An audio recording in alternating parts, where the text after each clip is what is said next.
आज DC machine के बारे में जान लेते हैं और उसमें कितने फीचर्स और फंक्शंस हैं और किस तरह से इसकी सेटिंग की जाती है उसको देख लेते हैं। देखिए फ्रेंड्स, ये जो है कोराट की डीसी मशीन है, पावर सप्लाई जिसे कहते हैं, और इसका जो मॉडल नंबर है KA3005D जो है इसका नंबर है। और ये जो है इसके अंदर मैक्सिमम वोल्टेज देखिए यहाँ पर लिखा हुआ 30 वोल्ट और 5 एम्पियर, लेकिन इसके अंदर 31 वोल्ट तक इसमें जो है आते हैं। और ये सेल फोन के अलावा हम लैपटॉप या और किसी जो डीसी वोल्टेजेस पर काम करने वाले डिवाइसेस हैं उनके रिपेयरिंग में हम इसे यूज़ कर सकते हैं। ऐसा नहीं है कि सिर्फ आप इसे मोबाइल में ही यूज़ कर सकते हैं, मतलब मोबाइल के लिए ही यूज़ कर सकते हैं, ऐसा नहीं है। इसे लैपटॉप का जो काम करते हैं और जो बाकी गैजेट्स का काम करते हैं वो भी इसे यूज़ करते हैं।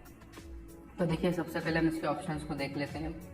यहाँ पर इसके अंदर देखिए सबसे पहले ये ऑन ऑफ स्विच है, इससे प्रेस करते ही जो है हमारी मशीन ऑन हो जाती है। और इसमें यहाँ पर मेमोरी की सेटिंग होती है, जिसमें जैसे कि हमारी जो ओल्ड मशीन आया करती थी उनमें हम जब भी हमें जो भी वोल्टेज या एम्पियर रखना होता था उसे जस्ट सेट करते थे, फिर यूज़ करते थे। उसके बाद में चेंजेस करना होते थे तो हर बार हमें उसे चेंज करके और उसके अकॉर्डिंग काम करना होता था। लेकिन यहाँ पर मेमोरी का ऑप्शन है, जैसे कि आप देख सकते हैं M1, M2, M3, M4। तो यहाँ पर क्या होता है कि आप इसके अंदर वोल्टेजेस सेट कर सकते हैं। जैसे मैंने M1 पर यहाँ पर 4 वोल्ट और 2 एम्पियर सेट कर रखा है फ़ोन को टेस्ट करने के लिए। उसके बाद देखिए M2 पर आप देखेंगे तो यहाँ पर मैंने 2.80 वोल्ट जो है वो सेट किया हुआ है और यहाँ पर भी 2 एम्पियर सेट किया है। उसके बाद M3 पर मैंने आप देखेंगे यहाँ पर 1.8 की सप्लाई और 2 एम्पियर में सेट किया हुआ है। और इसके बाद आप देखेंगे M4 के अंदर मैंने यहाँ पर 9 वोल्ट और 3 एम्पियर को सेट किया हुआ है।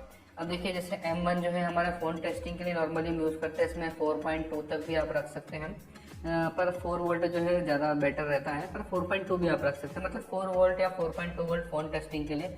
और नॉर्मली कीपैड फ़ोन के लिए आप 2 एम्पियर तक रख सकते हैं और एंड्रॉयड फ़ोन के लिए आप 3 एम्पियर भी रख सकते हैं। लेकिन अगर हम सिर्फ फ़ोन चेक करने के लिए बात करें तो 2 एम्पियर 3 एम्पियर किसी में भी आप रख सकते हैं। उसके बाद में जैसे M2 है तो ये हमने आप देखेंगे यहाँ पर 2.80 वोल्ट 2 एम्पियर सेट किया है। तो जैसे हमारी जो सेकेंडरी लाइन होती है उसे चेक करने के लिए, इसके अलावा और भी लाइन होती है, 1.8 की लाइन होती है, तो उसके हिसाब से हमने जैसे 2.8 M2 पर रखा हुआ है। और हमने इसके बाद में M3 पर हमने इसमें 1.8 की सप्लाई रखा है। और इसके अलावा बैटरी बूस्ट करने के लिए या शॉर्ट किलर जैसे टेस्ट करने के लिए किसी भी फ़ोन को, इसमें M4 पर हमने 9 वोल्ट और 3 एम्पियर को सेट किया हुआ है। और देखिए इसके अलावा इसमें जो यहाँ पर आप बटन देखेंगे तो एक जो लॉक अनलॉक बटन है, इससे हमारी जो पूरी पैनल के जो बटन्स वगैरह हैं ये सब लॉक हो जाते हैं। और यहाँ पर इसके अलावा आप देखेंगे तो OCP और OVP मतलब ओवर करंट प्रोटेक्शन और ओवर वोल्टेज प्रोटेक्शन होता है, जिससे जब हम ऑन करते हैं यहाँ पर इनकी लाइट इंडिकेशन हो जाती है। देखिए जैसे ही हम यहाँ पर ऑन करते हैं ये देखिए over voltage protection, over current protection. इसका मतलब ये है कि अगर किसी फ़ोन के अंदर कुछ शॉर्टिंग वगैरह है या करंट से रिलेटेड कुछ इशू आ रहा है तो ये यहाँ पर हमें जो है इंडिकेट कर देगा या फिर पावर सप्लाई को ऑफ कर देगा। और देखिए जब भी हम इसके अंदर जो भी सेटिंग करते हैं तो अभी आप जब यहाँ पर देखेंगे तो इसमें इसका करंट फ्लो नहीं होता है, जो हमारा पॉजिटिव नेगेटिव ग्राउंड का है। तो यहाँ पर करंट फ्लो कब होता है, जब नीचे यहाँ पर ऑन बटन है। देखिए जैसे हम इसे प्रेस करेंगे, देखिए अब यहाँ पर जो है आउट वाला लाइट यहाँ पर जो है इंडिकेट हो गया, मतलब करंट और एम्पियर जो है वोल्ट और एम्पियर मतलब जो है यहाँ पर। तो आप देखेंगे तो इस तरह से अब यहाँ पर जो है पावर सप्लाई ऑन हो गई है। और जैसे हम इसे ऑफ कर देते हैं तो देखिए पावर सप्लाई ऑफ हो जाती है।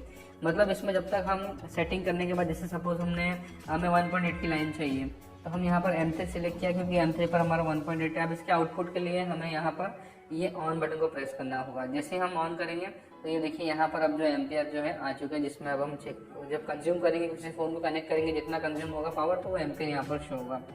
उसके बाद में देखिए हम इनके वोल्टेज किस तरह से सेट कर लेते हैं उसे हम समझ लेते हैं। जैसे मुझे M4 है, अब M4 पर मुझे वोल्टेज और एम्पियर चेंज करना है। जैसे अब मैं चाहता हूँ यहाँ पर 12 वोल्ट मुझे चाहिए और 5 एम्पियर चाहिए।